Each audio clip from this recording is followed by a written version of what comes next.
Hello, Sally here. I'm not sure if you heard recording in progress because I learned from yesterday. I did record, I was there. You guys probably were too, Thursday morning, 9 a.m. Eastern time. And I'm recording now because that recording, evidently the live never really posted. So I'm not sure what happened with that, what I did. However, that's what makes me learn. So I am now with recording everything, and I'll post the video link after the live. And it might be fun. If you guys want me to, I'll also post how to join live on Zoom. And then maybe we can have some interactions too, which would be fun.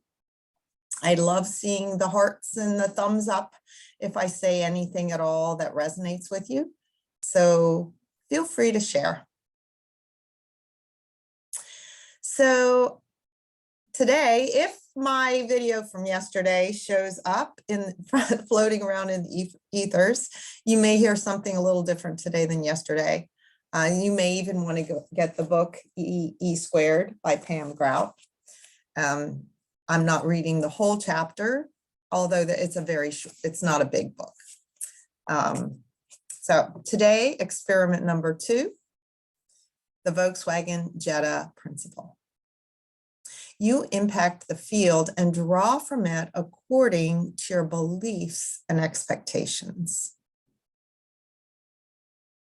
Oh yes, a shout out to my friend Janelle for saying, please read so that you're facing the camera and holding the book in front so that we can hear you better. So any feedback is always welcome. And thank you, Janelle. Miracles are like pimples because once you start looking for them, you find more than you ever dreamed you'd see. Lemony Snicket, AKA Daniel Handler, in A Series of Unfortunate Events. The premise. What shows up in our lives is a direct reflection of our inner thoughts and emotions. My friend Linda told me an amazing story about a young woman she once observed at the airport. This young woman was struggling with 3 heavy bags, but worse than the unwieldiness of her baggage was her less than positive attitude. With great gusto, she was vocalizing her immense disgust at the lack of help. Why, she kept shouting, is the bus taking so long? Where in the hell is that bus?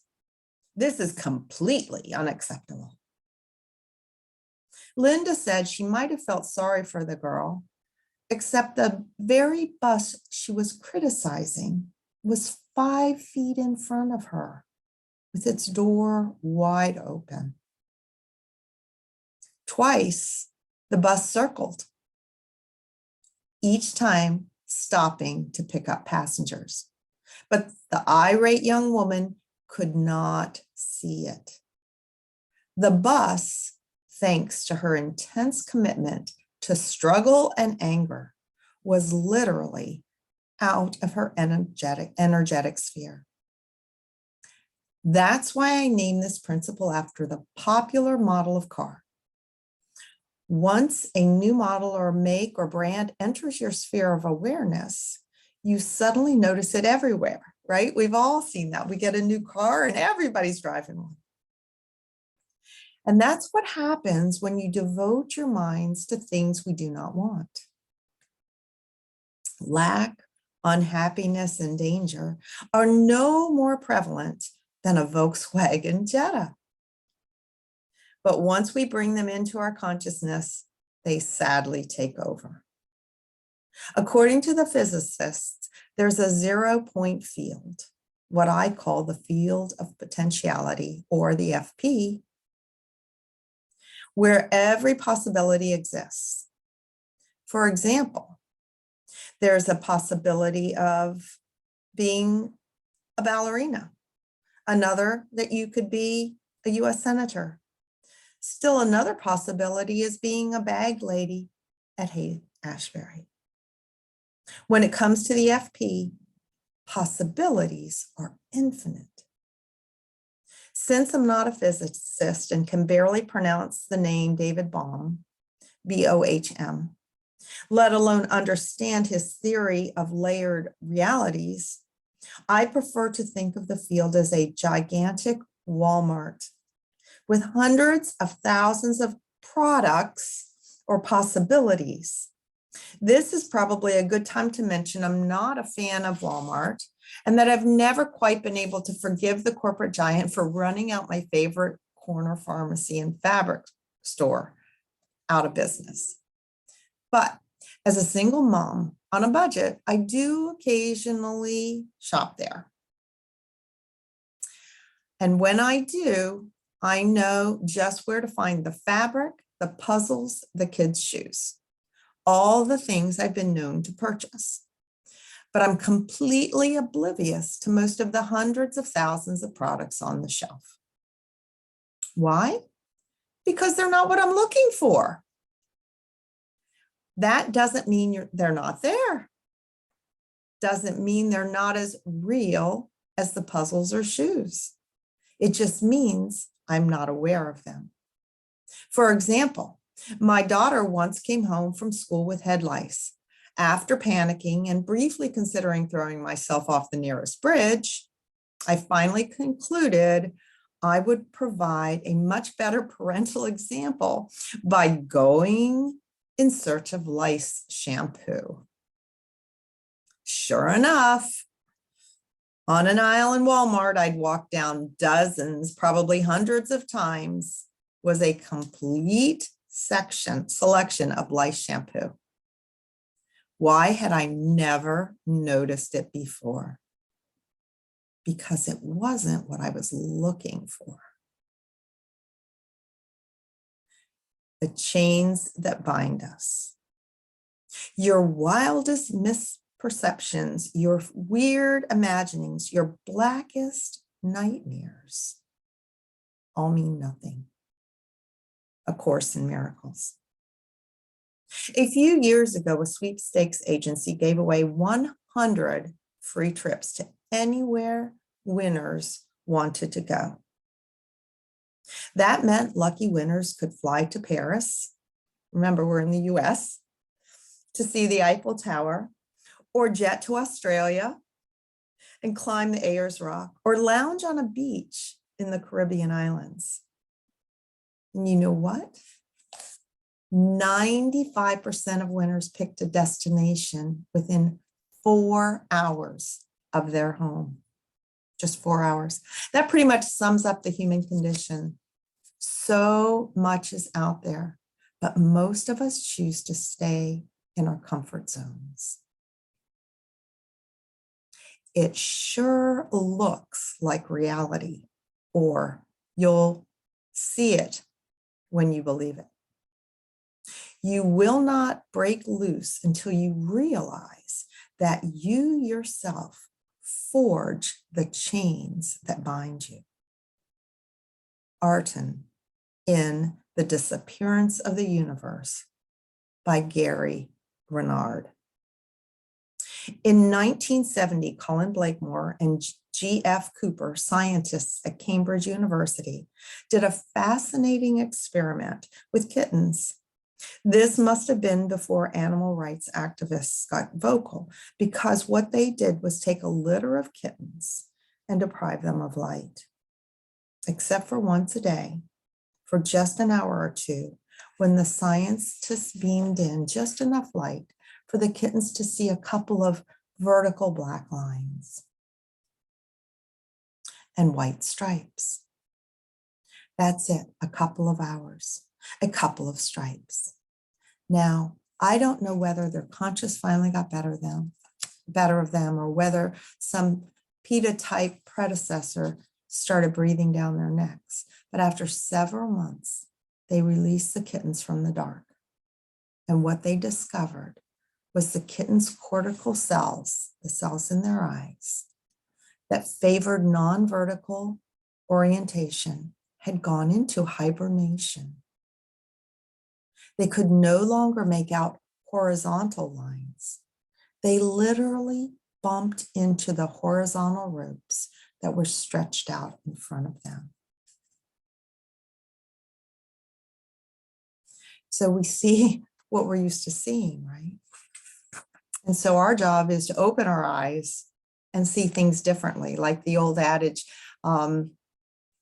begin with a beginner's mind, or read it with a beginner's mind. Just start from scratch every time you see something. We think what we perceive with our senses is true, but the fact that I will keep banging you over the head with is this. It's only 1/2 of 1/1,000,000% of what's possible. At the base of the brainstem, about the size of a gumdrop, is a group of cells whose job is to sort and evaluate incoming data. This control center, known as the reticular activating system, RAS, has the job of sending what it thinks is urgent to the active part of the brain and to steer the non-urgent stuff to the back. But as it's organizing, it's also busy interrupting, drawing inferences, and filtering out anything that doesn't jibe with what we believe. In other words, we rehearse ahead of time the world as we want to see it. Too bad we all picked up the wrong script. This simple 48-hour experiment will prove that what you see in life is none other than what you look for. It will also prove that it's possible to find anything you look for. And most important, it will prove that by changing what you look for, you can radically change what shows up in your world. Antidotal evidence. Toto, I don't think we're in Kansas anymore. Bumper sticker seen in Lawrence, Kansas. You've probably never heard of Peter and Eileen Caddy, but I'll bet the name Findhorn rings a bell. Remember that garden in Scotland that yielded cabbages as big enough to knock over a postal truck? Well, Peter and Eileen Caddy are the folks who grew those 40-pound cabbages. Keep in mind, cabbages weigh about 4 pounds, 5 ounces. That's their average. They didn't have anything else going for them. In fact, when the Caddies and their son and fellow spiritual seeker Dorothy McLean moved into a trailer on the wind-blown peninsula jutting out from the North Sea, the land could be best described as dead and profitless. Nobody in their right mind would have picked that. The soil, if you could call it that, consisted of rocks and sand, and the gales were strong enough to knock over the average second grader. But by focusing on a higher truth, they created a garden that can only be described as miraculous. Although it was 40-pound cabbages that got all the publicity, the Caddies also grew 65 other vegetables, 21 kinds of fruit, and 42 different herbs. And this is before they started adding flowers.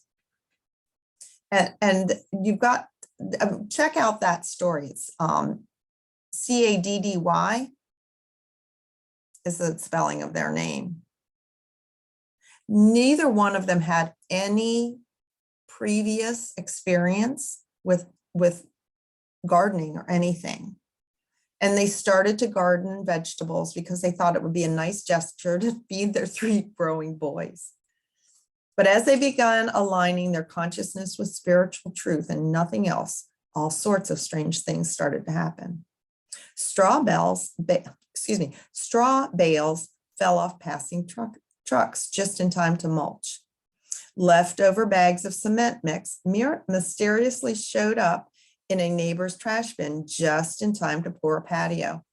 Their plants, while the crops of their neighbors suffered, became resistant to diseases and pests.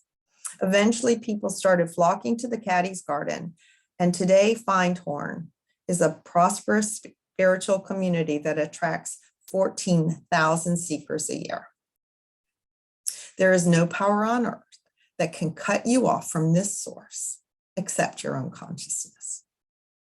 So our method today that we're going to be doing, and you may have already started this yesterday, and congrats to you, you can hang out and do this one more day, or you can start on the second day's experience. Everything we think we're seeing is all just a guess, a prediction our brains are making. Kurt Anderson, author of True Believers. For the next 48 hours, that's all, a pain-free 2-day commitment. You are free to go back to your miserable life as soon as this experiment is over.